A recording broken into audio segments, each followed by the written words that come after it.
عمل يأتي نتيجة جهد مضني وعمل تم من خلاله جمع أشعار سيدي البشير بن طاهر الإفراني، هذا الشاعر المفلق الذي استفاد من تجربته في العلوم الدينية والشرعية، وشعره كله عبار ومعاني، وأدعو الباحثين وكل المهتمين بالأدب المغربي لقراءة هذا العمل، لأنه عمل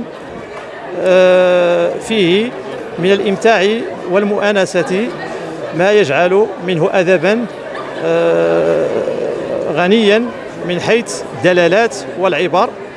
لذا فما قمت به إنما جمعت شعره وحققته وصنفته إلى قصائد وقطع وأراجيز، وقمت بشرح بعض المغالق من خلال بطبيعة الحال بعض الشروحات للكلمات الصعبة.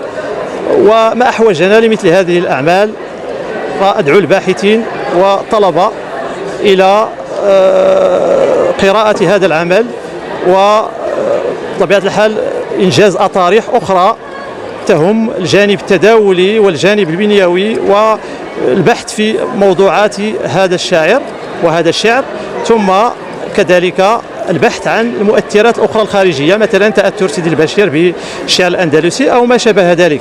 إذن فهو شعر جدير بالقراءة والتحليل والدراسة. شكرا لكم.